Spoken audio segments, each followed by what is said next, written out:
purihin ang Panginoon sa mga bagong nagsidatingan. So,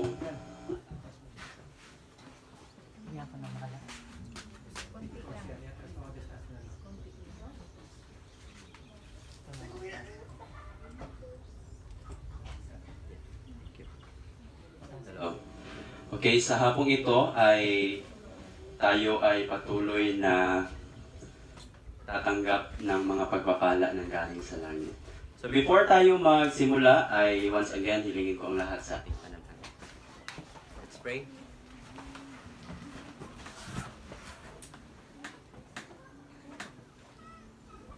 Okay, let's pray. Father in heaven, sa mga oras pong ito, kami po ay humihiling ng patuloy na ang inyong bayan na nandito ngayon ay patuloy po namin naintindihan bawat isa na kung ano lang talaga ang faith na kinakailangan namin in these last days upang kami po ay makakatayo talaga sa mga panahon ng pagsubok sa aming buhay, makatayo sa panahon ng kabagabagan, lalo na po kami po ay maging handa at makatayo talaga sa inyong pagdating. Kaya tulungan niyo po kami, patuloy po ninyong gabayan ang aming mga pag-iisip na maatid po palagi sa inyo pong katuwiran. Kaya maraming salamat sa pagdinig na aming panalangin. Hiniling ko po, ikaw po ang siyang magtabon sa akin ng inyong pong presensya.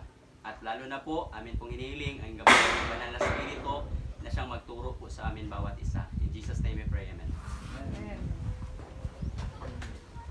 Okay, sa hapong ito ay medyo mataas to ng kaunti. Hopefully matapos natin sa hapong ito. So, the most important thing na pinaka-highlight talaga sa Revelation chapter 14, mga kapatid, ito yung pinaka inaasam-asam ko. Ito yung pinaka nakita ko personally na dahilan kung bakit tayo ay makakatayo sa panahon po ng kabagabagan. Lalo na, bakit nakatayo ang 144,000 at yung mga righteous during sa panahon ng pag-uusig sa kanilang buhay. The most important thing in Revelation chapter 14 is very highlight in chapter 14 verse 12, mga kapatid. Ito yung pinakadahilan at pinaka-bottom line bakit talaga sila nakatayo sa pag-uusig sa kanilang buhay. Revelation chapter 14 verse 12, here is the patience of the saints, and here are they that keep the commandments of God and have the faith of Jesus. What's the difference between having the faith in Jesus and the faith of Jesus, mga kapatid? What faith can stand? Only faith that can stand during the time of trouble is having the faith of Jesus. Atin itong pag-aaralan ngayon, atin itong tatalakayin ngayon kung anong ibig sabihin ng faith of Jesus, mga kapatid. Lalo na, nung naintindihan ko to by God's grace, talagang na-comfort ako. Talagang dito ko nakita na ito lang yung panghawakan dapat na kinakailangan kong gawin upang ako ay makatayo talaga. How shall I able to stand in the day of God? Now, one thing, mga kapatid, kinakailangan din natin maintindihan, how can we really please God? How can we please God, mga kapatid? Kaya tayo nakatayo dahil nabiyayaan niya tayo. Kaya tayo nakatayo dahil na-please natin siya. Anong Tagalog ng please? Atin siyang naluguran. Tama ba? Naluguran. Or nalugod natin ang Panginoon. Sabi sa Hebrews 11 verse 6, mga kapatid, but without faith, it is impossible to please Him. Imposible na maluguran natin ang Panginoon without this faith. Hindi pa highlight dyan anong klaseng faith to. Later, tingnan natin yan. For he that cometh to God must believe that He is. Because many people today, even Christians, come to God but they don't believe God. And the difference between having the faith in Jesus is even mga nasa presinto, kung tatanungin mo sila, naniniwala ba sila sa Diyos? Ang sagot nila, yes, I believe in God. even yung mga sino pang tao ngayon na kriminal, they really believe in God. It means they have the faith in Jesus. No?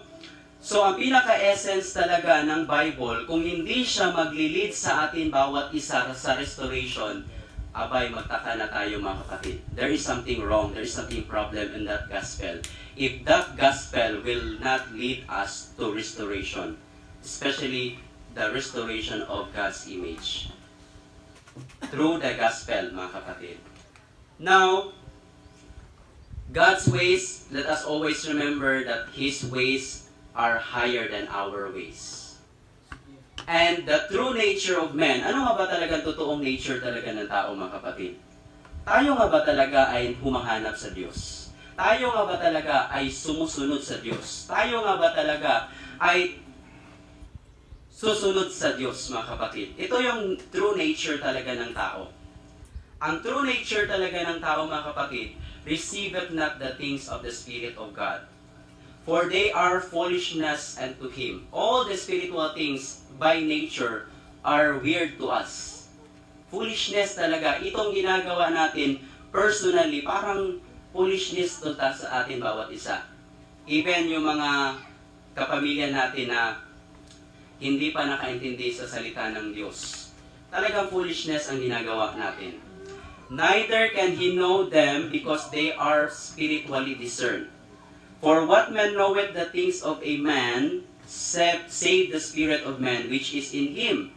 Even so the things of God knoweth no man but the Spirit of God. By nature, hindi natin alam talaga ang Espiritu ng Panginoon. Hindi natin alam kung ano talaga yung ugali ng Panginoon.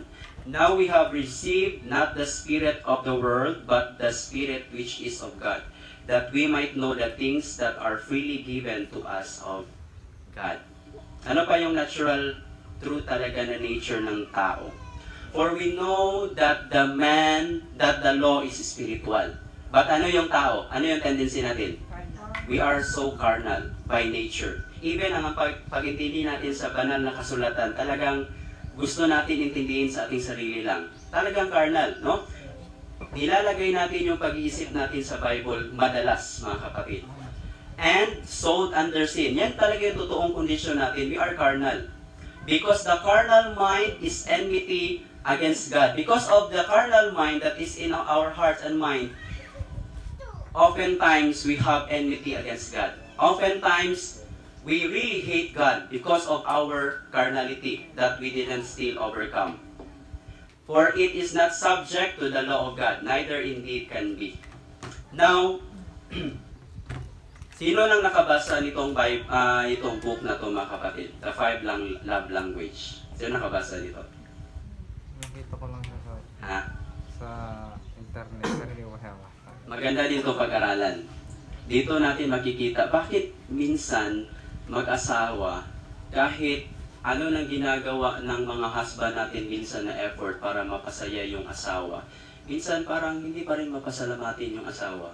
Or kahit yung babae or yung asawa, kahit anong ginagawa na sa kanyang husband para mapasaya, parang minsan, parang hindi pa rin sila masaya or hindi pa rin na-appreciate. Alam niyo kung bakit? Kung mapag-aralan niyo itong book na ito, mga kapatid. Dahil meron pala tayong individual na love languages. Meron tayong different type of love languages na hindi natin mabibigay yung iniisip natin na love language ng tao niya. Kaya dapat natin malaman yung love language niya. May iba, yung gusto nila is sense of touch or appreciation. Marami pala. Kinakailangan natin makilala muna yung tao na yan before natin ma-please yan or before natin mapasaya talaga yan. Kahit anong bigay mo pa na mga bagay dyan, kung hindi nila love language, kung hindi more on material ang kanilang love language, not only in material things, but physical things, hindi din talaga natin sila mapapasa. Same thing sa Panginoon. God has a different love language, different than our ways, different than our love language, mga kapatid. Kaya nga, sabi dito, ulitin natin, basahin, God's language of love is different from our language of love. Iba talaga sa atin, no? sa atin, kapag may mga miscommunication minsan sa pamilya, lalo na mag-asawa, minsan, dahil alam ko yung love language ng asawa ko, ay ang ginagawa ko kapag nakikita ko na parang may hindi siya gustong nangyari, ang ginagawa ko talagang inaano ko na lang siya. Anong Tagalog yan? Kinikiliti. Kasi doon siya parang, tapos pagkatapos niyan, talagang naano na, tapos makakapasok na ako, ano na ako, bakit nangyari ganun mga bagay. Tapos pagkatapos yan, ano na kaagad, by God's grace. Kasi alam natin yung love language nila. So gayon din sa Panginoon, dapat alamin natin ano yung love language ng Panginoon.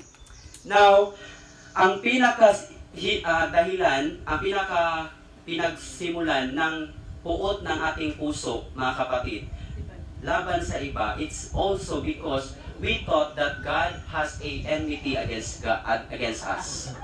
Because we thought God really hates us. That's why the beginning of hatred toward others is, the root of it is because you thought that God really hates you. So, nagadepende pala yung pag-approach ko sa iba kung ano yung pagtingin ko sa sarili ko, mga kapatid. Kung ano yung pagtingin ko sa ginawa ng Panginoon sa buhay ko. Alam niyo mga kapatid, nung ni-research ko, ito yung definition, I don't know kung ito din ba yung definition natin about sa cross. Ang human definition ng cross, mga kapatid, ay ito. Tingnan natin ha. Let's try to research. Sabi dito sa human definition, kung i-search nyo dito sa www.christianity.com, talagang napakaraming ito yung paniniwala patungkol sa cross. Ang paniniwala sa karamihan, even Christianity, about sa cross ay ito. Sabi dyan, it is hard to overestimate the importance of what happened at the cross. On the cross, Jesus dealt with my sin, canceling my indebtedness and freeing me to live. Yan ba talaga ibig sabihin ng cross? Ibig sabihin ba kung wala yung cross, hindi ka talaga mababayaran yung kasalanan mo? Hindi ka talaga magiging malaya. Yan yung human definition ng cross. Tingnan natin ngayon, i-connect natin siya sa Bible. Sabi pa nga dyan, till on that, sa baba, yung yellow na part, till on that cross, as Jesus died, the wrath of God was satisfied. Yan ba talagang ibig sabihin ng cross, mga kapatid? Na yung cross ay yan talaga yung galit ng Ama para mapatawad yung tao, para yung tao ay mabalik sa Kanya. Kinakailangan ba talaga humantong dun talaga sa cross? Kinakailangan ba talaga dapat may mamatay? Mga kapatid, is it really necessary? Necessary ba, mga kapatid? Tingnan natin. Human definition of the cross is one of event only. Ibig sabihin, after the cross experience of Jesus, there was no cross anymore. Only at that time. That is the human definition of the cross. The cross is satisfied God's justice for sin. Dapat talaga mabayaran yung kasalanan dahil sa dapat may mamatay talaga. The cross reveals God's love in giving His Son up to death for us in taking our place of death. Kumbaga, para bang humihingi talaga yung Ama ng kamatayan para mapatawad yung kasalanan. Tingnan natin later, mga kapatid. Yan. Only that time, there was a satisfaction, there was a justification. Before that and after that, wala nang cross. Yan yung definition ng human. Which is, there is something danger on that principle of mindset. Tingnan natin later. Now, makikita natin yung ways ng Panginoon only in the sanctuary, mga kapatid. No? Thy way of God is in the sanctuary. Alam nyo ba, mga kapatid, sa ang way sa sanctuary natin makikita talaga ang mind of God, mga kapatid. Yung perfect will of God talaga in the sanctuary. Alam niyo ba, mga kapatid, na even in the sanctuary, there is a permissive and perfect will of God. Dito tayo inabot ng Panginoon through the sanctuary doctrine, through the sanctuary concept. Dito ko talaga nakita, dito natin makikita, talagang inabot tayo ng Panginoon kung ano yung kondisyon natin, kung saan tayo. Talagang bumaba ang Panginoon sa sitwasyon at kondisyon natin. Now, since from the outer court, dito natin makikita yung man's ways. And since from the start up to the end, Diyan natin makikita yung dulo talaga, kung ano lang talaga yung God's ways, mga kapatid. Okay, tingnan natin. Now, alam nyo ba, the reason, ang kahulugan ng sanctuary, especially this one, anong tawag dito sa sanctuary, mga kapatid?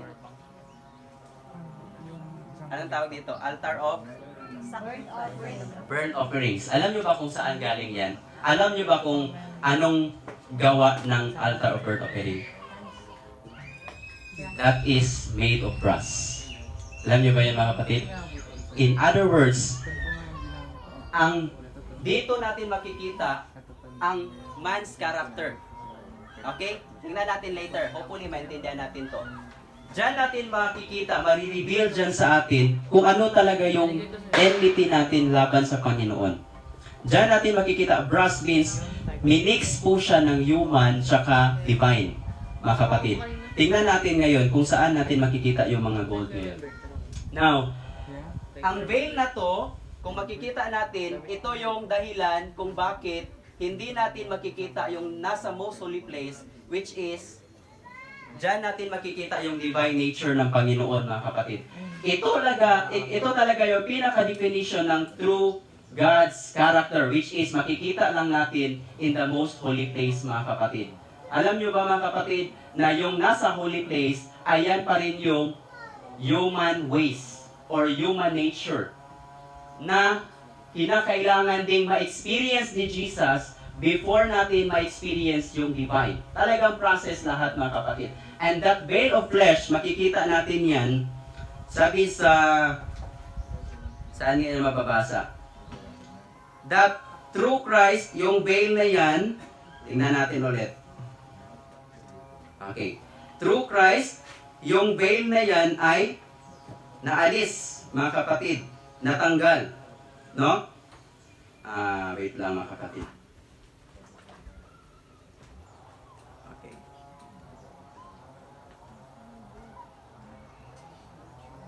Wait lang, mga kapatid, ha.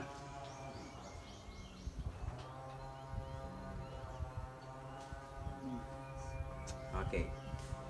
Sabi dito, okay, 2 Corinthians chapter 3. Sabi dito, 3 verse 14. Sabi dito, but their minds were blinded. Bakit na blind yung mind natin? Bakit hindi natin makita yung divine nature ng Panginoon? Bakit hindi natin makita yung glory niya? It's because may nakatakip sa ating mind. Na talagang natakpan tayo ng kasalanan. Natakpan tayo dahil sa hindi natin pagkakilala sa Panginoon. For until this day remaineth the same veil, untaken away in the reading of the Old Testament. Lalo na makikita natin sa Old Testament, puro patay, puro krimen, puro talagang punishment, lahat. Kaya natakpan yung pag-iisip natin patungkol sa pagkakilala sa Panginoon. Which veil is done away in Christ. Through the flesh of Christ, mga kapatid, through Christ's intercession, natanggal yung veil of flesh na yan, na upang makita talaga natin yung pure gold, mga kapatid. Makita talaga natin yung God's character. Tingnan natin later. Okay. Ayan. Gusto nating i-mirror yung sarili natin sa Panginoon. Gusto natin talagang may mamatay. Gusto talaga natin may parusa. Gusto talaga natin may punishment. Kaya minimirror natin yung ugali natin sa ugali ng Panginoon, which is we are made of brass and God is made of gold, which is pure talaga yung ugali niya, mga kapatid. God's character is gold. Okay, that definition. Yan yon. Tinanggal ito. Buti natanggal ito, mga kapatid. Kaya kung hindi natin to matanggal, talagang akala natin ang gusto ng Panginoon sa atin is sacrifices. Akala natin ang gusto ng Panginoon sa atin parusa. Akala natin ang gusto ng Panginoon sa atin talagang magtiis, maghirap. Mga kapatid, natanggal yung flesh na yan, natanggal yung veil na to sa pagkamatay ni Jesus upang makita natin ng buo yung kanyang ugali, mga kapatid. No? Makita natin yung buo yung ugali niya. Now, sabi pa dyan sa, okay, ano nyo na lang, Sabi pa dyan sa 14, "For He is our peace who had made both one and had broken down the middle wall of partition between us." Nawala na yun. "Having abolished in His flesh the enmity." Dahil sa veil na yun, talagang may puot ako sa Panginoon. Bakit? Talagang hindi basta-basta yung sanctification process natin, mga kapatid. Minsan makapagmura pa tayo sa Panginoon. Minsan makapag-ano pa tayo sa Panginoon. Bakit ba dapat ko itong gawin, Panginoon? Kaya nga, nung time na yun, talagang inalis niya, mga kapatid. Even the law of commandments contained in ordinances, for to make in Himself of twain one new man, so making peace. And that He might reconcile both unto God and in one body by the cross, having slain the enmity thereby. Talagang inalis ng Panginoon yung galit natin sa Kanya. No? Now, ito mga kapatid. Ano ba ang totoong gospel? Ano bang gospel na naintindihan ko? Ito ba? Dapat ba talagang patayin ng Ama yung makasalanan para talaga maging masaya siya, para ma-satisfy talaga siya? Question. Okay. Tingnan. Which one of that is the true gospel that we need to understand? Below. Parang dapat papatayin kita, talagang dapat may mamatay. O pinadala si Jesus para ipakilala sa atin kung sino talaga yung Ama. Below, pakilala sa atin. Okay, anong definition niya sa taas? Tingnan natin. Sabi dyan, that is the false gospel. Sabi dyan, Jesus came to absorb the punishment for sin from God. Kasi pinadala ako dito ng Panginoon para talaga masatisfy siya dahil sa ginawang kasalanan, which was due us, allowing His Father to kill Him instead of us as an atoning sacrifice, thus satisfying God's wrath and justice so that He could finally forgive us. But two, if we accept this sacrifice, we benefit by God crediting our account of Jesus' death. However, if we reject the sacrifice, God's wrath is rekindled against us and He is obliged to destroy, even or torture us, or in accordance with His justice. Ibig sabihin, kung hindi natin tatanggapin yung sacrifice na ito, tayo yung kakagalitan ng Ama. No? Yan yung false gospel. But the true gospel, alam niyo mga kapatid, ano? Jesus came to reveal His Father's true character, which had been misunderstood and therefore misrepresented, in order to win us to trust that God the Father had never condemned us, and that His mercy is everlasting, thus reconciling us to our endearing Father, developed in Himself a perfect humanity to provide to us as an antidote for sin and selfishness through His Spirit. However, God will not interfere with one's free choice to reject the antidote and therefore will reluctantly permit sin to run its deadly course. At the same time, may freedom pa rin tayo. Pero ang ginawa lang ni Jesus pala ay gusto niya ipakilala tayo kung sino yung Ama. Hindi pala ipakita sa atin na nandito ako ngayon para ma-appease ko yung Ama, para at least hindi ikaw yung mamatay. Hindi pala ganyan yung true gospel, mga kapatid. Tingnan natin. Okay. Wait lang. Okay. We thought that He is the same like us. These things hast thou done, and I kept silence. Talagang nag-kept silence lang ang Panginoon. Because thou thoughtest that I was altogether such as one as thyself. Iniisip mo kasi, akala mo na kagaya yung ugali ko sa ugali mo. Pinipicture mo lang yung ugali ko sa ugali mo. Akala natin, ito yung ginagawa ng Panginoon sa atin, mga kapatid. Dapat ko talagang ipako ikaw sa cross. Pero sino pala yung nagpapako sa Kanya? Tayo yung nagpapako sa Kanya, mga kapatid. This story that I'm going to share, mga kapatid, dito ko talaga nakita, na-appreciate lalo yung pag-ibig ng Panginoon. Alam niyo bakit, mga kapatid? May isang story sa Dubai, love story, ay itong lalaking ito, nag-propose siya sa babaeng ito, mga kapatid. Talagang grabing preparation na ginawa niya, mga kapatid. Patawag pa siya ng mga mag-aawit, gitarista, tinawag pa niya lahat ng mga tao sa mall. In-announce pa niya talaga na pwede bang hingin ko ang iyong oras sa mga oras na ito dahil gusto kong ipakilala ang isang tao na to na pinakamamahal ko. Alam niyo, maraming taong nagsitiningan, curious sila. Hindi ko nalang ipakita yung video. Talagang na-hurt talaga ako. Alam niyo mga kapatid, nung time na luluhod na sana yung lalaki, luluhod na sana siya. Mapopropose na siya. Ang ginawa ng babae, pinaano siya. Kasi luluhod na sana siya, Pinataya. tapos pinatayo. At ang ginawa ng babae, kinuha yung ukulele ng isang lalaki na katabi niya, nasa likod niya. Inampas niya talaga.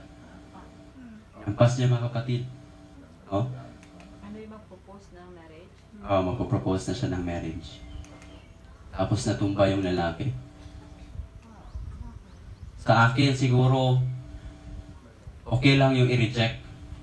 Pero, tapos, pinahiya ka pa talaga sa karamihan ng mga tao.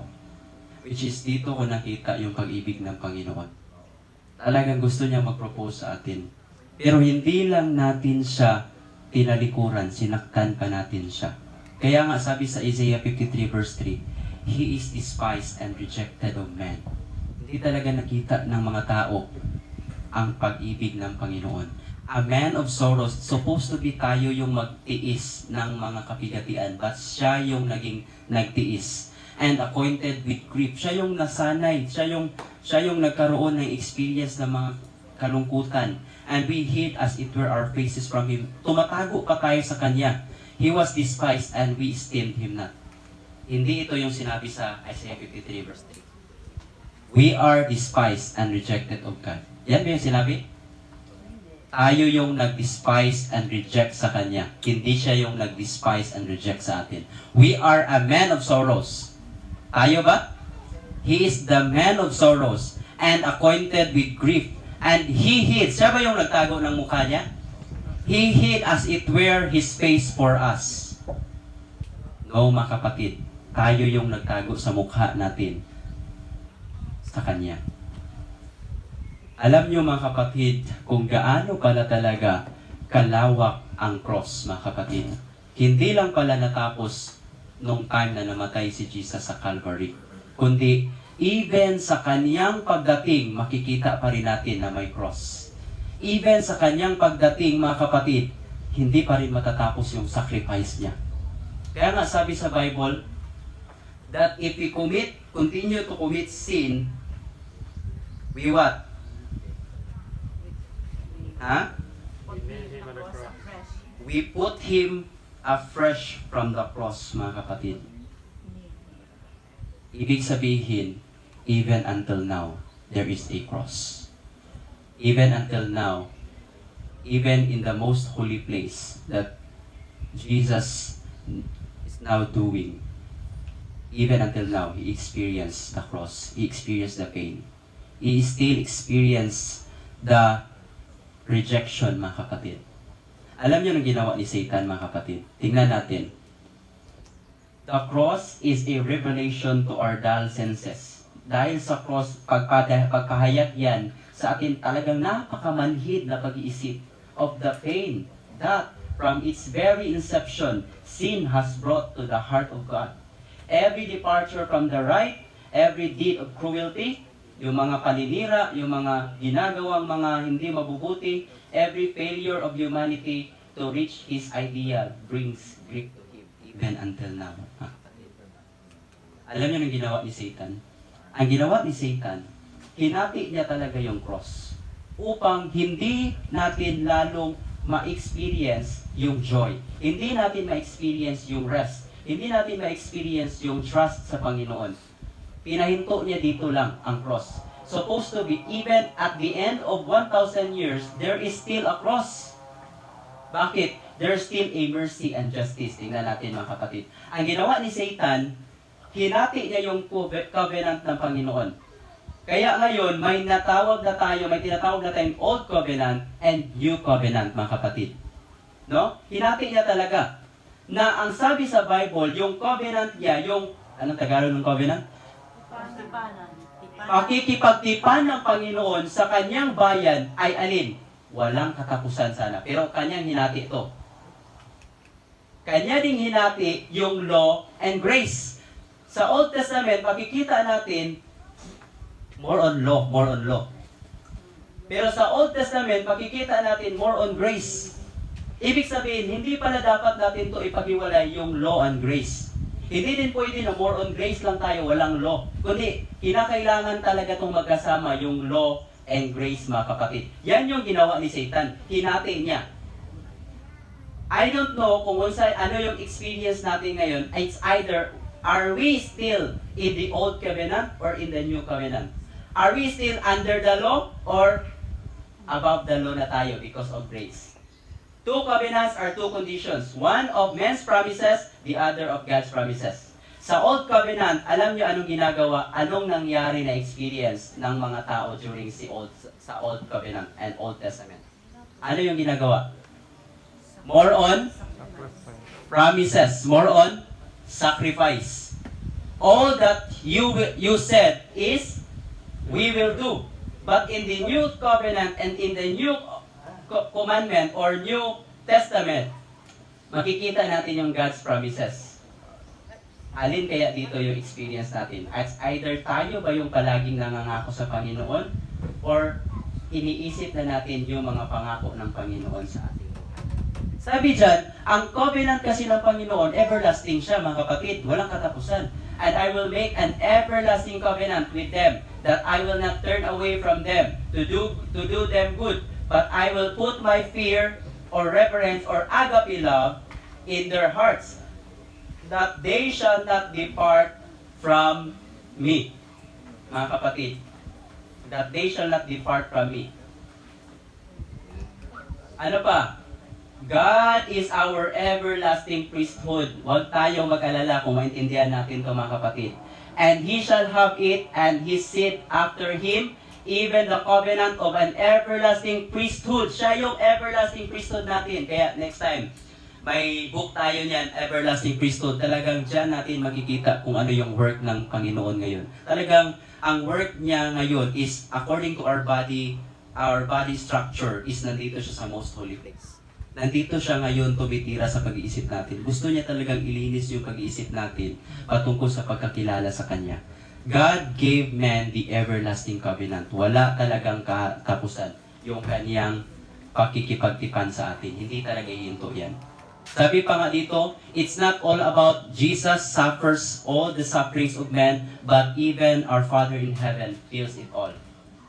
Yet, God feels it all. It is Satan's work to fill men's hearts with doubt. Anong gagawin ni Satan, mga kapatid? Punuin yung tao ngayon sa pag-aalinlangan sa Kanya. He leads them to look upon God as a stern judge. Mabagsik talaga ang Panginoon. Yun yung pinipresent ni Satan. He tempts them to sin. Dahil kung nagda-doubt ka na ngayon sa Panginoon, mas mabuti na lang, pumili ka na lang sa kasalanan. Masarap pa. No? Yan talaga yung ending ng doubt sa Panginoon. And then to regard themselves as too vile to approach their Heavenly Father or to excite His pity. Gusto ni Satanas na ipaisip sa atin na dapat aanuhin mo pa talaga yung Panginoon, kuya. Aanuhin mo pa ba? Yung tawag dyan, i-excite mo pa. Dapat kagaya ng bata ba? Dapat aanuhin mo para lalapit siya sa'yo. Ganyan yung nilalagay ni Satanas sa pag-isip natin sa Panginoon, na dapat pa talaga siyang kilitiin ba? Panginoon, patawarin mo na ako. Sige na, please. Sige na, ano ba dapat kong gawin, Panginoon, para mapatawad mo ako? Okay, gagawa ako ng maraming mabubuting bagay para mapatawad mo ako. Yan yung ginagawa ni Satan. And even we profess that we are always sitting down always, but we don't have rest yet. We don't have rest still because of our thinking about who our Father is. The Lord understands all this. Jesus assures His disciples of God's sympathy for them in their needs and weaknesses. Alam niya lahat ng Panginoon kasi not a sigh is breath. Walang Walang walang paghinga talaga. Buntong hininga. Buntong hininga, not a pain-filled. Walang sakit na hindi niya nadama. Not a grief pierces the soul, but the throb vibrates to the Father's heart. Lahat ng mga experience ngayon ng bayan niya, talagang naano yan sa puso ng Ama natin. Napipil niya yan lahat, mga kapatid. That's why, alam niyo mga kapatid, sabi dito, the extent of the cross, hanggang saan talaga patungo yung cross.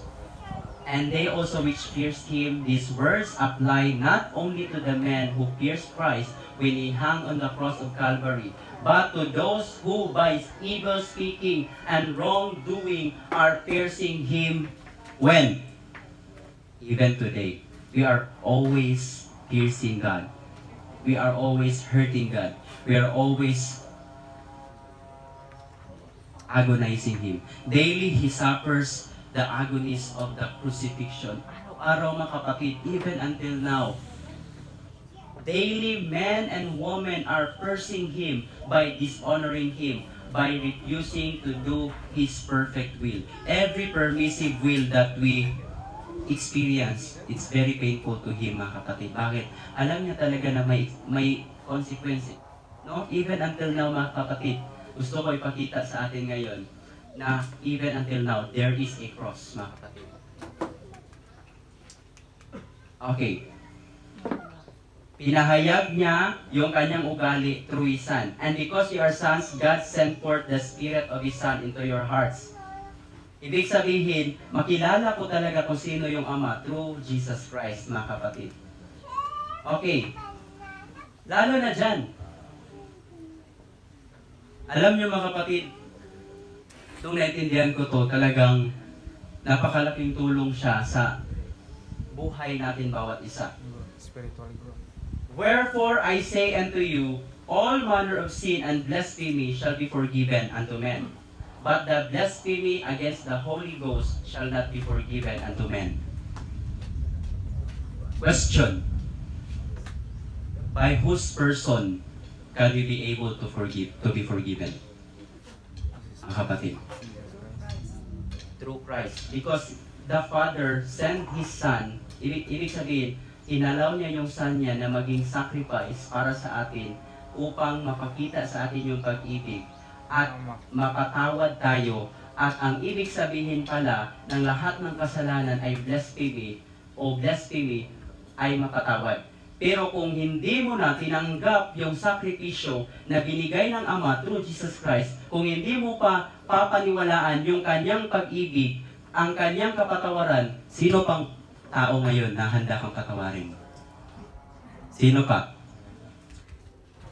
Ibig sabihin, in not receiving the Spirit of His Son sacrifice that you are already forgiven and are beloved child, then you are already committing an unpardonable sin. Bakit hindi na mapatawad? Wala ka na ibang choice eh.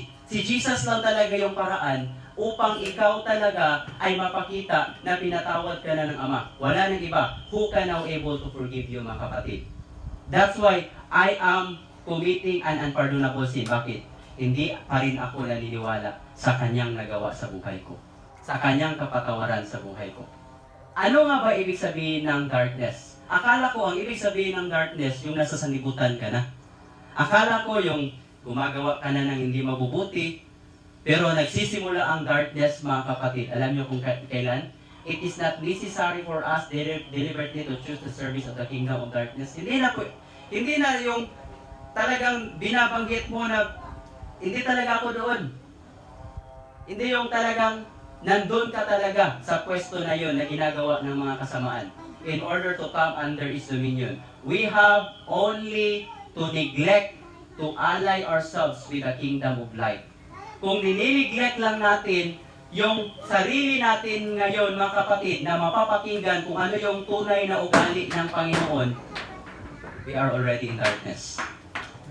Because Jesus only is the light that the Father sent to us. Mga kapatid, wala nang iba. I am the way, the truth, and the light. Okay. Ano na tayo? Kasi na tayo. Sabi pa nga dyan, the thought that the righteousness of Christ is imputed to us not because of any merit on our part. Bakit nga ba tayo magiging banal, mga kapatid? Because of the merit of Christ. Because of His merit, not our own merit. But is a free gift from God. Is a precious thought. Talagang ito yung pinakasarap na isipin palagi. Bakit? Ako pala ay magiging matuwid dahil tinanggap ko ang katuwiran ni Jesus na binigay sa aking buhay. Yan yung napakasarap isipin. The enemy of God and man is not willing that this truth should be clearly presented. Ano yun? The righteousness by faith through Christ. Hindi to gusto ng kaaway, mga kapatid. Ang gusto niya talaga na maintindihan natin na righteousness by works. Ang gusto niya talaga maintindihan natin na perfection of character by works. Okay? For He knows, bakit hindi to gusto maintindihan ni Satanas? Bakit hindi niya gusto maintindihan yung faith of Jesus? Bakit gusto niya tayo maka-experience lang ng faith in Jesus? Bakit? For He knows that if the people receive it fully, His power will be broken. Tapos na ang labanan. Bakit?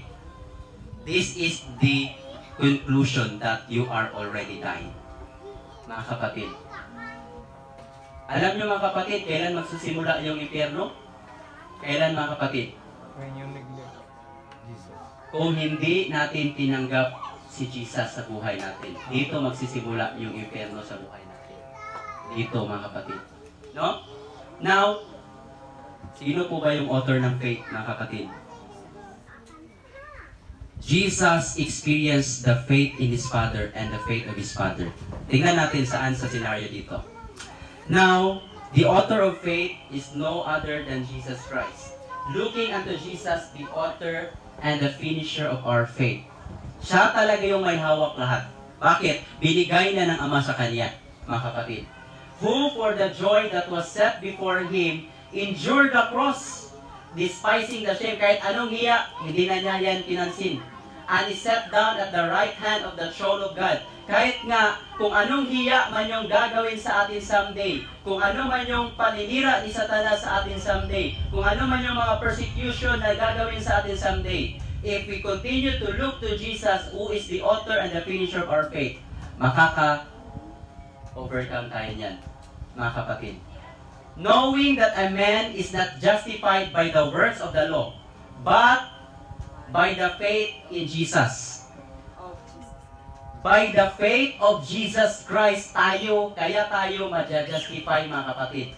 Even we have believed in Jesus Christ that we might be justified by the faith of Christ. Ma-justify tayo, na-justify tayo dahil sa faith ni Jesus. Hindi sa ating faith. Naging banal ako kasi nagtiwala ako sa Panginoon. Tingnan natin later, mga kapatid, ano ibig sabihin. Jesus experienced the faith in His Father. He is tempted. But kung hindi niya naintindihan, hindi niya fully nakilala yung Panginoon, mga kapatid, baka hindi niya nakayanan yung sacrifice na kanyang na-encounter. Baka hindi niya nakayanan yung mga paninira, panununtok, kung ano man yung ginawa sa kanya. And the ninth hour, Jesus cried with a loud voice saying, Eli, Eli, meaning, my God, why hast thou forsaken me? Sometimes, ito yung mag-i-experience ng bawat isa kung ang ating faith ay nagtiwala lang tayo sa ating faith sa Kanya. Minsan, pag may trials na sa buhay natin, pag may mga problems na sa ministry, pag may problems na sa tahanan, minsan sinisisi na natin yung Panginoon. Panginoon, bakit ba nangyari sa akin to? May faith naman ako sa inyo. Nagsasabat naman ako. Nagtatights naman ako, pero bakit ganito pa rin yung experience ko, Panginoon? Pero the faith of Jesus is this one. Pinakita sa atin kung ano yung mag-experience natin pag faith in Jesus lang tayo, hindi faith of Jesus. Sometimes we have doubts to God yun, no? But, and the sun was darkened, kahit dumilim na, because he has the faith of his Father, to his Father, and the veil of the temple was rent in the midst. And when Jesus had cried with a loud voice, He said, Father, into thy hands I commend my spirit. And having said thus, He gave up the ghost. Ano ibig sabihin ng faith of Jesus, mga kapatid? Ang faith of Jesus, though you are experiencing trouble in your recently experience or present experience, but still, you are trusting in Jesus. Why? Because Jesus trusted His Father. No? Now, ito yung faith in Jesus. No? Sa sanctuary, makikita talaga natin na faith in Jesus na yung experience natin.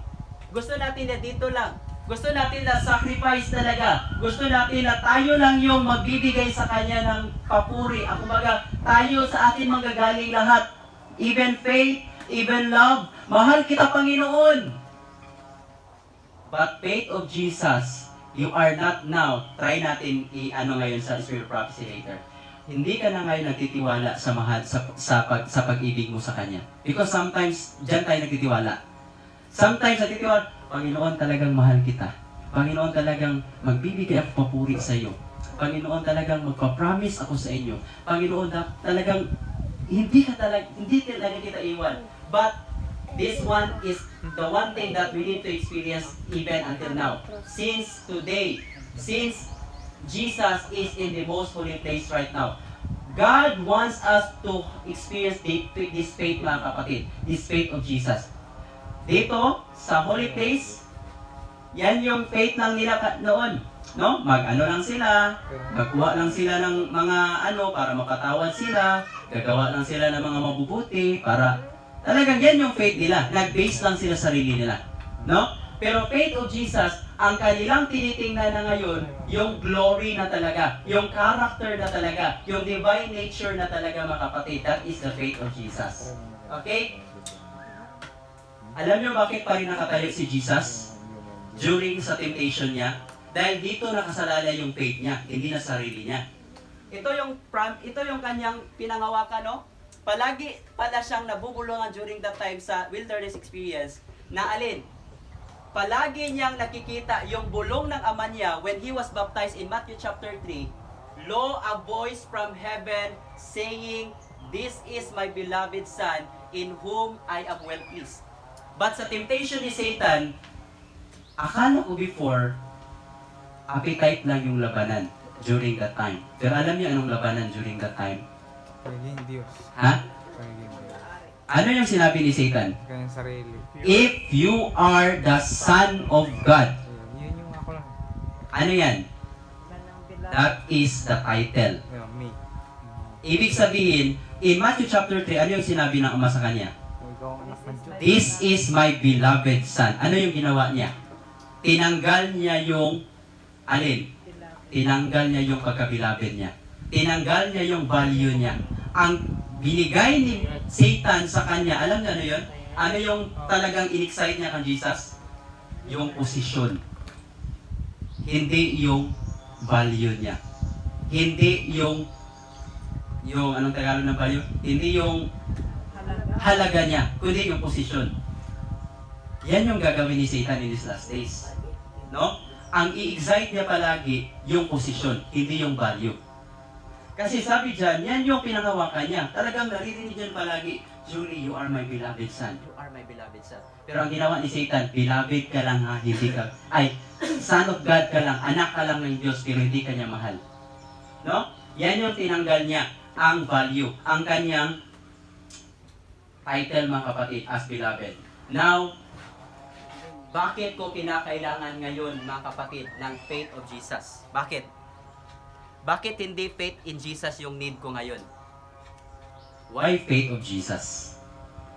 Bakit, mga kapatid?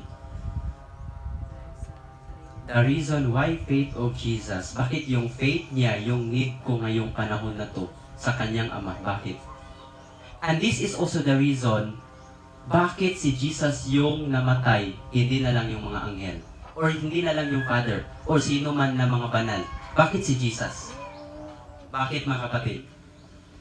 Kasi, Bakit hindi na lang sino man na banal na talagang dapat mamatay? Bakit si Jesus pa? siya yung mag-mission na may pakita yung It is because, mga kapatid, siya lang yung nakakilala sa Ama.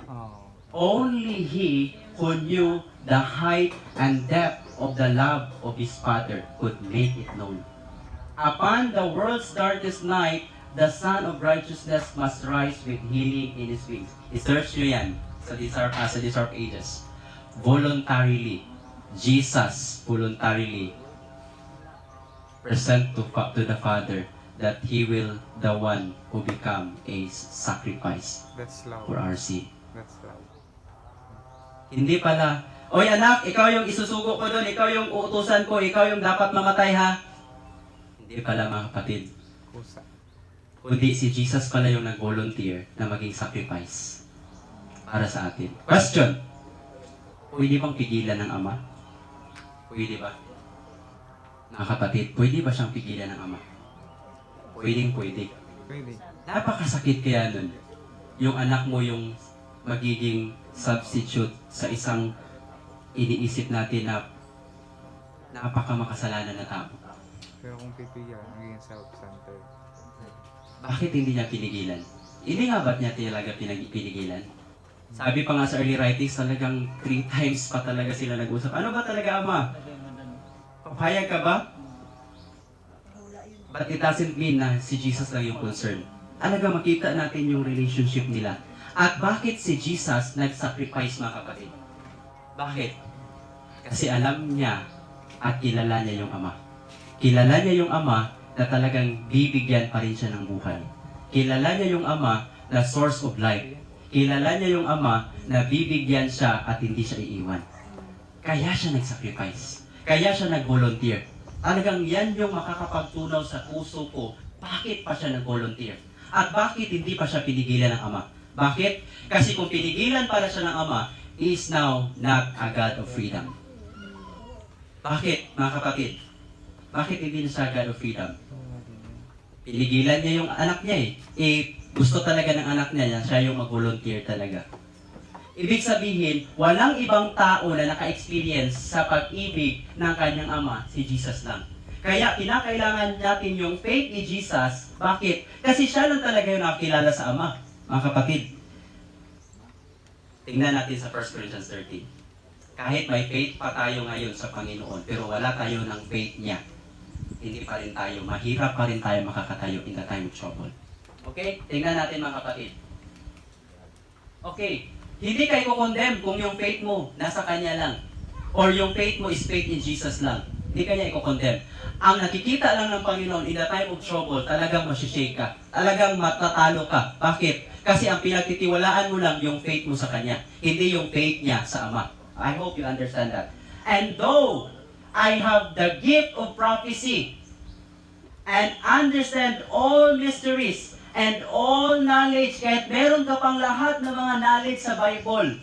And though I have faith, I have all faith. Ano ibig sabihin dyan?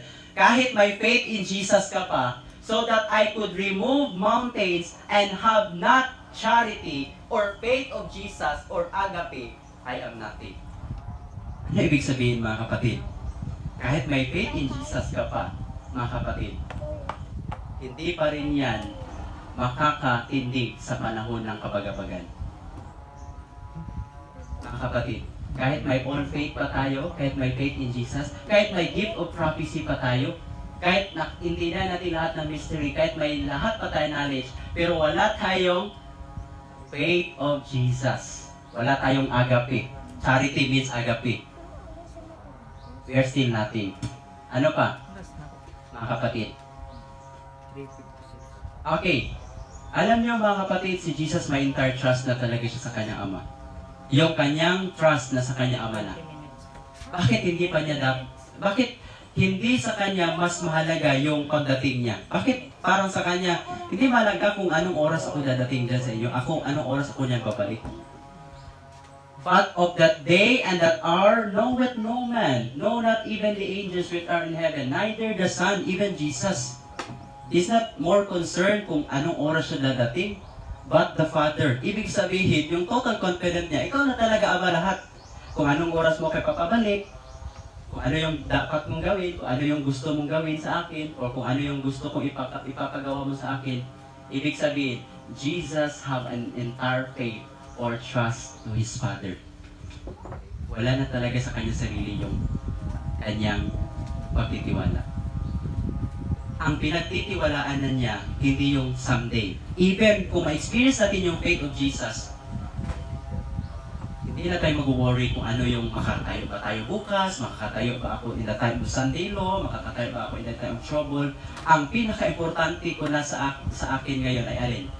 Yung relasyon ko na sa Panginoon. Ang importante na sa akin ngayon ay naintindihan ko na kung ano yung kinakailangan kong faith. Naintindihan ko na kung ano yung kinakailangan kong love. Kasi yung love ko talaga sa Panginoon, very conditional.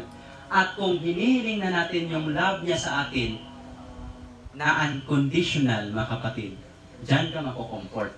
No? Diyan ka mako-comfort, mga kapatid. Okay, ano pa?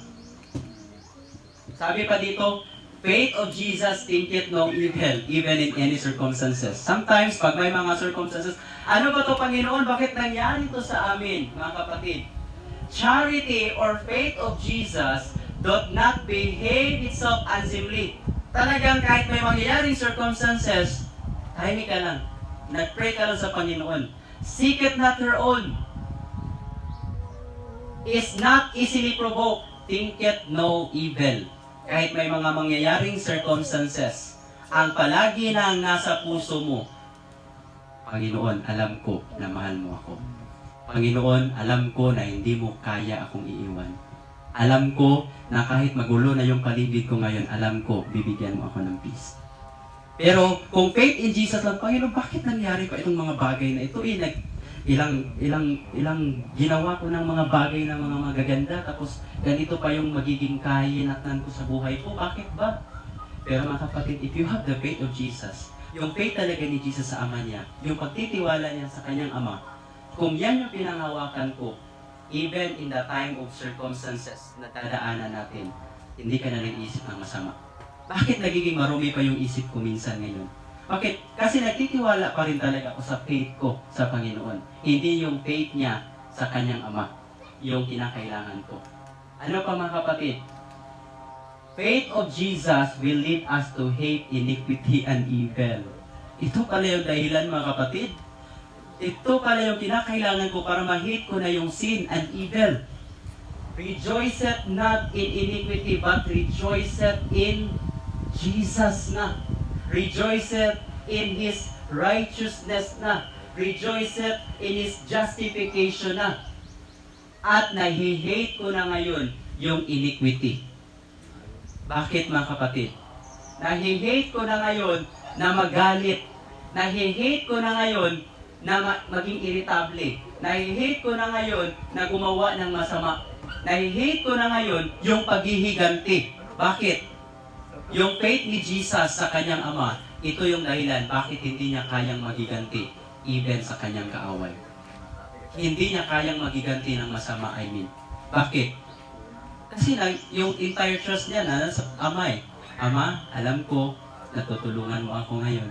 Ama, alam ko na balang araw yung kaaway ko, hindi na niya ako sisiraan. Ama, alam ko na balang araw, kung ipapakita ko lang sa kanya yung glory mo, yung character mo, alam ko na masusunog rin yung konsensya niya. Alam ko, Ama, kahit ito yung nangyayari ngayon sa aming tahanan, alam ko, Ama, na tutulungan mo ako. Yan na yung faith mo ngayon, mga kapatid. Faith of Jesus gives us strength to endure until the end, mga kapatid. Bear it all things. Mapibear mo na lahat. May sinabi ba yung bad things or good things? Even bad or good, mapibear mo na. Believe it all things. Sinabi ba dyan na all things yung mga believe it all good things? Even sometimes yung nasa paligid mo ay wala ng pagtitiwala. Naniniwala ka pa rin. Hope it all things. Ibig sabihin, kahit yung paligid mo wala ng pag-asa sa ibang tao. Pero may pag-asa ka pa rin palagi. Bakit? Kilala mo na yung Ama, mga kapatid.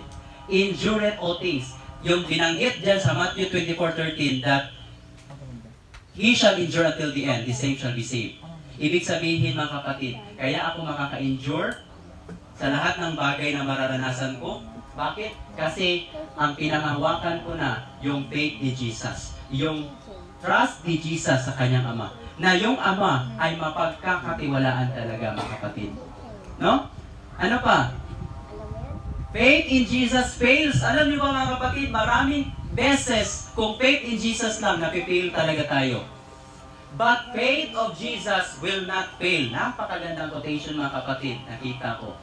Faith of Jesus never faileth mga kapatid. Bakit never faileth na? Ibig sabihin ba dito talaga hindi ka na nadadapa? Ibig sabihin mga kapatid, kasi sabi sa Psalms, when you fall down 7, wake up 8. Ibig sabihin mga kapatid, 7 means perfection. Ibig sabihin, kahit ikaw ay nadadapa palagi, iniisip mo pa rin na ikaw ay magtatagumpay. Kahit ikaw ay nadadapa palagi, iniisip mo pa rin na tumayo. Kasi ang ibig sabihin ng success, hindi yung hindi ka nadadapa. Ang ibig sabihin ng success, even you are fall, you're still tatayo. Faith of Jesus never fail. Hindi na mapifail mga kapatid. Kahit failure pa yung nangyayari sa paligid mo. Dahil may faith of Jesus ka na, iniisip mo na hindi to failure. All things work together for them who really love God. Ibig sabihin, all things work together for us if we truly understand His agape love. Mga kapatid. Lahat, kahit masama yung paligid mo or kahit masama na yung nangyari, sasabihin mo pa rin palagi, all things work together for good. Wala nang masama para sa iyo, mga kapatid. Lahat na positive para sa iyo. Yan yung maganda. But whether there be prophecies, kahit yung mga propesya ay hindi matutuloy, dahil may delay kasi hindi pa tayo handa, talagang yung faith mo, nakasalalay lang talaga doon.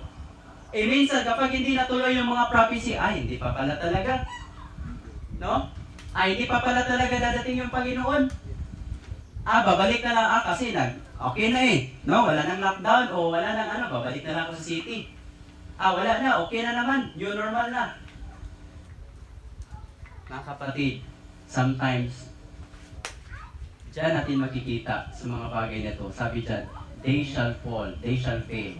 Whether there be tongues, they shall cease. Whether there be knowledge, it shall vanish away. Kahit may kaalaman ka pa ngayon, kung yung pinaniniwalaan mo, yung pinaniwalaan ko, ay yung pananalig ko lang sa Diyos, o yung faith in Jesus lang, ay sometimes, mapifail pa rin ako mga kapatid.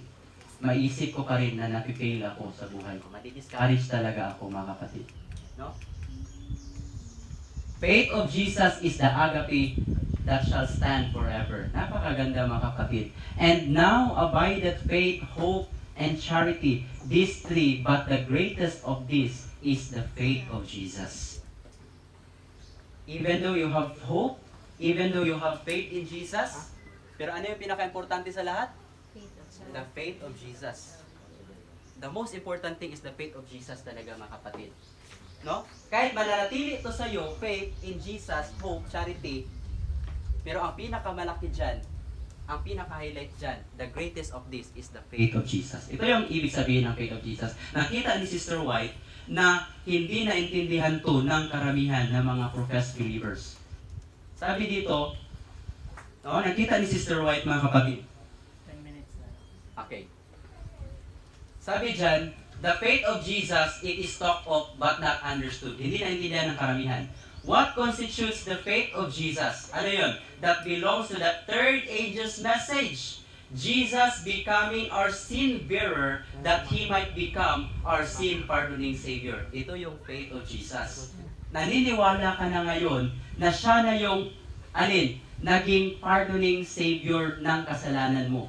He was treated as we deserve to be treated. Yan na yung pinagtitiwalaan mo, talagang hindi ako karapat-dapat, pero ang Panginoon lang talaga ang karapat-dapat. He came to our world and took our sins that we might take His righteousness, and faith in the ability of Christ to save us amply and fully and entirely is the faith of Jesus.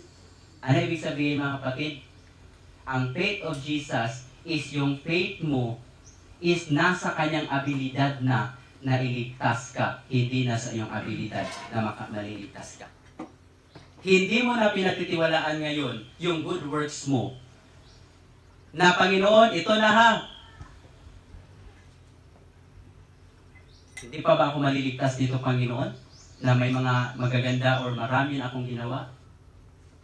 Pero ang trust mo na kahit may good works ka pa, ay alin, ang trust mo pa rin ay nasa Kanya. Ang trust mo, ang faith mo ay nasa Kanyang ability na to save you, not your own ability. That is the faith of Jesus. Ability of Christ to save us amply and fully entirely is the faith of Jesus. Siya na talaga yung kaligtasan mo. Kahit gumawa ka pa ng magagandang bagay or good works or ano pa, ang iyo palagi na iniisip, maraming salamat Panginoon dahil tinutulungan mo ako na gumawa ng mabuti. Ano pa? Alam niyo mga kapatid, bakit maraming hindi naging successful laborers of God? Bakit mga kapatid? The reason so many fail to be successful laborers is that they act as though God depended on them. Minsan iniisip ko, parang sa atin lang talaga nakasalalay yung Panginoon ba? And they are to suggest to God what He chooses to do with them. Panginoon, ito yung dapat gawin mo sa akin ha? Kasi ito yung ginawa ko sa iyo. Kumbaga, parang ngayong ka sa Panginoon ba? Nakig-barter ka. Naniningil ka na ngayon sa Panginoon, dapat pagpalain mo ako ha? Kasi marami na akong ginawa para maging masaya ka. Panginoon, dapat ganito yung gagawin mo sa akin. In the place of their depending on God, tayo na yung nagsasuggest sa Panginoon. No? They lay aside the supernatural power and fail to do the supernatural work. They are all the time, lahat ng panahon, depending on their own and their brethren's human power. Blessing minsan mga kapatid, kung tayo na lang minsan mag-iisa. Blessing minsan na may panahon talaga na hindi tayo maintindihan ng ibang tao. Blessing talaga minsan, nakakaunti lang tayo. Blessing minsan, naiiwan tayo. Dahil every time of necessity, it is God's opportunity. Basahin nyo na lang sa List of Pages. In God's necessity, it is God's opportunity. In man's necessity, it is God's opportunity. They are narrow in themselves and are always judging after their finite human comprehension. Kahit anong mangyayari mga kapatid, yung faith mo ay nasa faith pa rin ni Jesus, mga kapatid. Sabi pa dyan, mga kapatid, God will work in these last days. Very surprisingly, mga kapatid. Why? Let me tell you that the Lord will work in this last work in a manner very much out of a common order of things, and in a way that will be contrary to any human planning. There will be those among us who will always want to control the work of God, to dictate even what movements shall be made when the work goes forward under the direction of the angel who joins the third angel in the message to be given to the world. God will use ways and means by which it will be seen that He is taking the reins in His own hands for the faith of Jesus. God will work in these last days, mga kapatid, out of contrary to any human planning. Ibig sabihin, mga kapatid, hindi na talaga natin maiiwasan in these last days na marami na talagang lumalapit sa atin ng mga tao. Hindi na maiwasan, mga kapatid, na in these last days, talagang marami nang hihingi ng tulong sa atin. Bakit? Doon sa imuog talagang hindi na maiwasan talaga madalas. Minsan parang sa physical mo, parang parang minsan manghihina ka na physically dahil sa mga maraming ginagawa. Pero alam niyo mga kapatid, halos every week marami nang pupunta doon na hindi namin inakala. Talagang minsan wag mo na ngayon Panginoon. Dahil parang nalidrain na physically. Pero opportunity lahat no? In these last days mga kapatid, God will work contrary to any human planning. Faith in Jesus ka lang mga kapatid. Talagang magda-doubt ka, talagang magko-complain ka minsan. Pero of faith of Jesus, Panginoon, alam ko, natutulungan mo kami. Alam ko, nagagabayan mo kami. Because God will going to work in these last days very surprisingly, mga kapatid. Hindi na natin talaga mapipigilan yung mga tao in these last days na lalapit sa atin. Hihingi ng tulong. No? At opportunity yan ng bayan niya. Sabi pa dito, ano yung work din ni Satan in these last days? In God's remnant people. We need to shun everything that would encourage pride and self-sufficiency. Therefore, we should beware of giving or receiving flattery or praise. It is Satan's work to flatter. He deals in flattery as well as in accusing and condemnation. Hindi lang pala siya magkukondem sa atin. Hindi lang pala siya maninira sa atin. But even gagawin kanyang mabuting tao. Gagawin kanyang mabait. Gagawin kanyang great medical missionary worker. Gagawin kanyang para alin? Hindi ka pala matatalo sa pag-condemn ko sa iyo ha. Hindi ka pala matatalo sa mga discouragement ha. Ngayon, itataas kita. Ngayon, itataas ko yung pangalan mo. Ipa-flatter kita na sasabihin nila sa iyo na magaling ka. Na sasabihin nila sa iyo na ikaw ay, talented. Ito yung gagawin ni Satan. I-encourage pa rin pala niya. Hindi lang pala siya gagawa ng condemnation. But ang gagawin niya rin niya at the same time, i-encourage siya yung pride and self-sufficiency mo. Mga kapatid, kaya nga even in the ministry, kinakailangan tayo maging maingat. Even sa lahat ng ating ginagawa as missionaries. Kasi bakit? Baka hindi natin maiwasan minsan na talagang napa-flatter tayo sa mga praises. Kasi in these last days, gagawa din siya niyan. No? Ay, magagaling kayo. Ay, mga mababait kayo. Tapos nalagay na ngayon sa isip mo tuloy. Abay, talagang mabait ako. Abay, talagang mabuti ko pala talagang tao. Nakakalimutan na natin ngayon yung ability ng Panginoon. Nakakalimutan na natin ngayon kung paano mag-work ang Panginoon. Ibig sabihin, kahit may mga praises na darating sa buhay natin, opportunity din siya na makilala natin, mapakilala natin kung sino yung Panginoon natin. No? Talagang pigilan natin kaagad. Huwag mo akong purihin. To God be all the glory and praises. Hindi sarili ko. Kasi dito din siya gagawa eh. Bakit? Maiisip mo din minsan, talagang, ako dapat makikilala talaga ako kasi nasa Panginoon na ako eh. Nag-missionary na ako eh. No? Dapat talagang i-recognize ako kasi marami yung ginawa kong mabuti. Mga kapatid, of course, at the same time, hindi natin iwaglit din yung appreciation at the same time. We must learn also to appreciate other people. Those who give No? praise to men are useful. But, huwag talaga natin ibalik yung praise sa tao. Ibalik natin yung praise sa Panginoon. Brother, sister, praise God. Ang galing mong kumanta. Talaga ang Panginoon ay gumagawa sa iyo. Amen. Sister, talagang ang galing ng message mo ganina, sister or brother. Talagang nakikita ko yung Panginoon na talagang hindi siya nagkukulang. Ang nakikita ko yung Panginoon na siya yung nag-guide sa iyo kanina. Hindi yung, ang galing mo sister, mas magaling ka pa sa kanya. Ang galing mo brother, mas magaling ka pa sa kanya. Hindi ganun mga kapatid. Satan will work also in these last days in his remnant people. Bakit? Kasi kung mawala na yung mga praises na yan, manghihina ka na ngayon.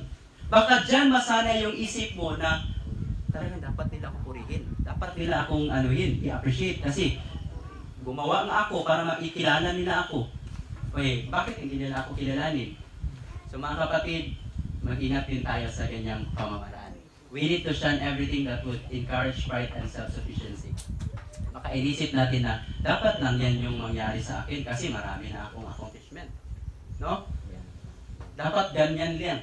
Pero mga kapatid, Satan will work also in these last days, in his remnant people.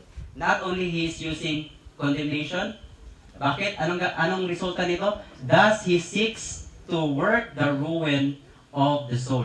Those who give praise to men are used by Satan as his agents. Uy, minsan hindi pa na maiwasan, magagamit pa rin ako ni Satanas.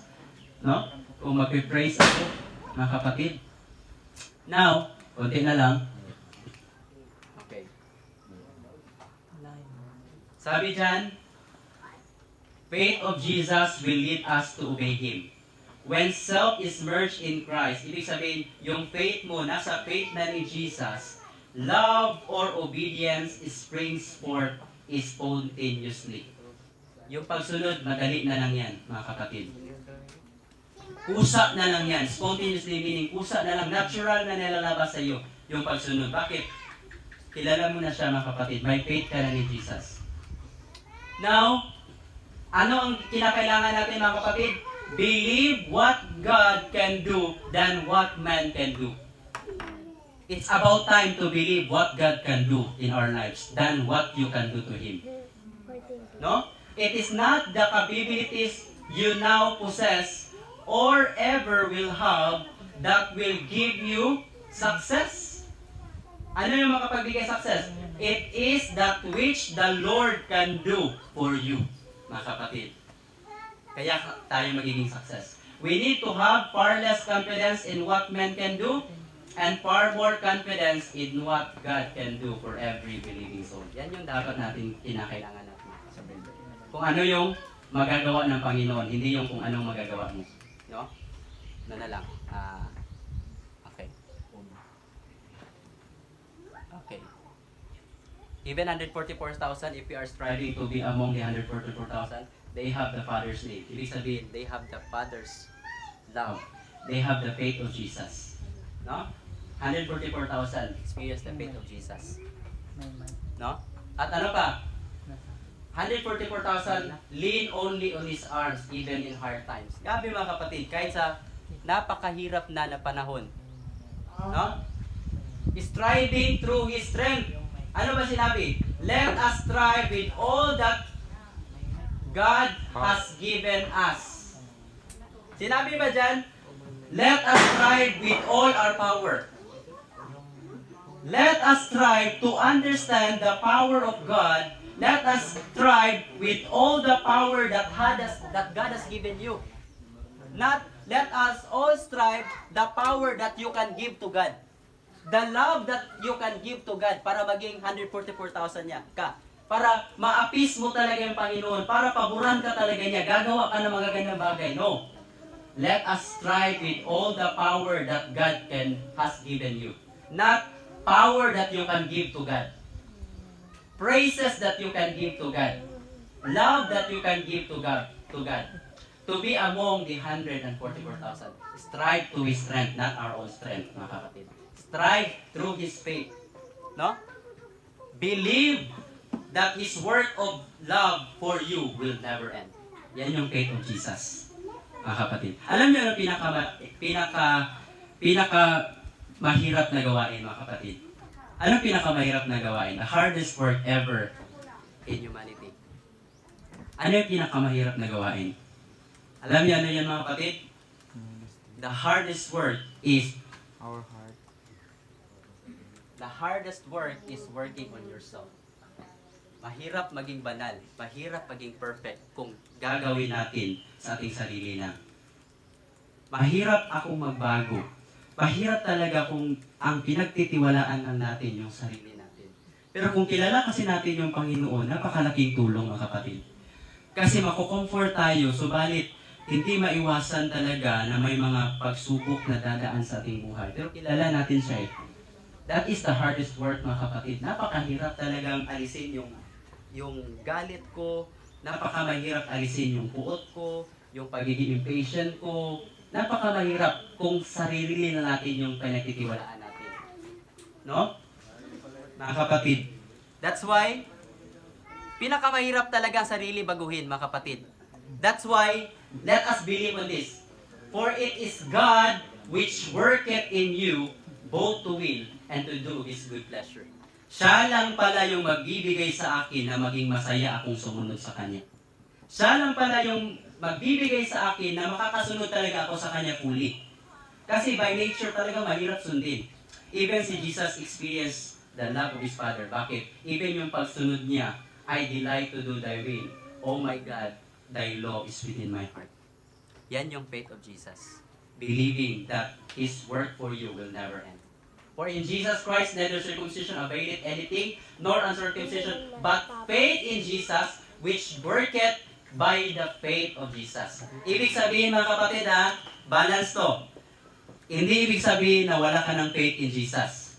Faith in Jesus, ang pagtitiwala mo sa Kanya is the result that you receive faith from Him. Okay? Faith of Jesus will result you to believe on Him, mga kapatid. Ang faith in Jesus, hindi siya yung root. Kundi yung faith in Jesus, yan na lang yung fruit sa faith of Jesus, mga kapatid. Hindi ibig sabihin yan, hindi na talaga magtitiwala sa Panginoon, hindi na ako mag-ano. Ibig sabihin mga kapatid, nagbunga na yung faith of Jesus sa iyo, kaya may faith in Jesus ka na. Pero at the same time, hindi ang faith in Jesus yung foundation natin. Ang foundation mo is faith of Jesus. Faith talaga niya. Ibig sabihin, kung may faith ka ngayon na na-experience, pasalamatan mo siya palagi. Kung may love ka ngayon na-experience, pasalamatan mo siya palagi. Kung may trust ka ngayon na-experience, pasalamatan mo siya palagi. Hindi yung, nagkaroon ako ng faith kasi nag-aral ako, nagpursige ako. Ay, may love talaga ako kasi talagang nagpursige akong maging pasensyoso, nagpursige akong ganito, ganyan. Mga kapatid, it doesn't mean that you don't have faith, you don't have experienced the faith in Jesus.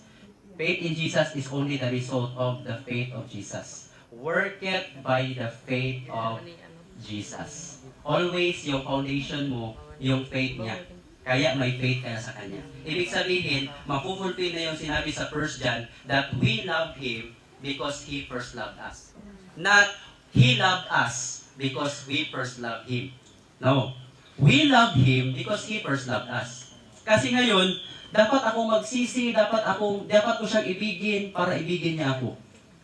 Mahirap yan. Ma-stress ka lang yan. Pero kung ang pinagtitiwalaan mo, inibig mo siya dahil inibig ka niya muna. We love Him because He first loved us. He loved us because we first loved Him. Siya talaga yung source of love. Siya yung source of faith. Siya yung source of trust, hindi yung sarili natin. So kung may mga accomplishment man tayo, kung may faith man tayo ngayon, hindi na tayo nagmamayabang. Kung may love ka man ngayon sa kapwa mo, siya, palagi siyang naninira sa akin, ako hindi naninira sa kanya. Hindi ganon. Kundi hindi ka na nagmamayabang ngayon. No? Talagang pinabalik mo ng kapurihan, Panginoon, maraming salamat na hindi ako nagalit sa Kanya. Maraming salamat, Panginoon, na binigyan mo ako ng mataas na pasensya. Maraming salamat, Panginoon, na Ikaw ay gumagawa talaga sa buhay ko. Yan na yung faith mo ngayon. No? Palaging sa Panginoon na. No? Mga kapatid? Being confident to this very thing that He which had begun a good work or faith of Jesus, yan talaga yung foundation, beginning, in you will perform until the day of Jesus Christ. Yan yung kinakailangan natin. That's why, our only defense, mga kapatid, is kinakailangan natin sa panahon natin ngayon na makilala natin siya at magkaroon tayo ng patuloy na pakikugnayan sa Kanya. No? Dahil, it is not the length of time we labor, but our willingness and fidelity in the work that makes it acceptable to God. Kahit gaano pa, kahit 20 years, 30 years, 40 years, 50 years ka nang naging missionary worker sa Panginoon, hindi pa rin yan yung tinitingnan niya.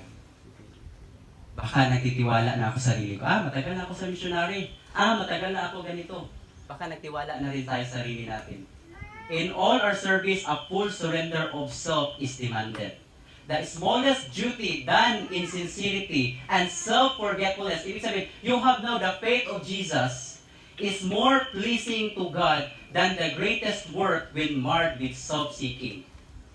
He looks to see how much of the Spirit of Christ we cherish and how much of the likeness of Christ our work reveals. Yan yung tinitingnan niya. Naging banal ka ba? Na-reveal mo ba yung ugali ko? Hindi yung ugali mo. He regards more the love and faithfulness with which we work than the amount we do. Hindi tinitingnan ng Panginoon kung gaano na tayo katagal sa missionary work. Ang tinitingnan niya, lalo ka ba ngayong hindi na nagtitiwala sa sarili mo? No?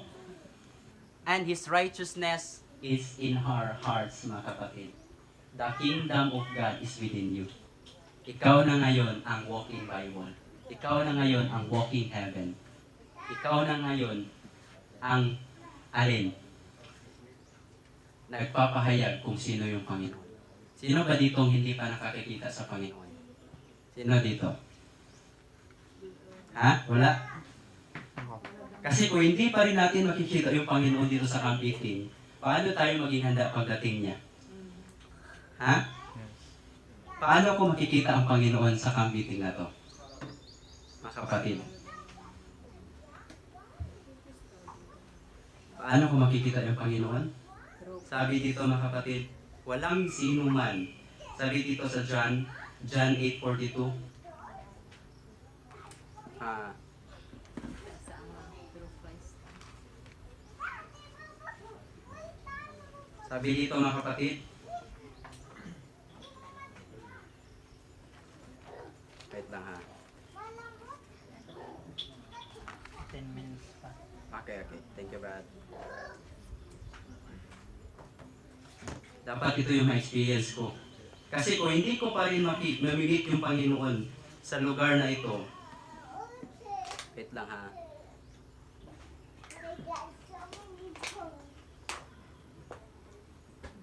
Okay, 1 John 4:12. No man has seen God at any time. But if we love one another, God dwelleth in us, and His love is perfected in us. Dapat mga kapatid, ma-encounter natin ang Panginoon sa kamiting na ito. Dahil kung hindi, paano ako mahanda pagharap ko sa Kanya personally? Ibig sabihin, kung nagmamahalan na tayo, at ang love na ito ay an agape love na niya, yung source ng love natin, ang Panginoon ay nanahanap pala sa atin, mga kapatid. Ibig sabihin, dapat ko itong makita sa kampiting na to, na ang Panginoon ay nandito. In what way? By showing His character, mga kapatid.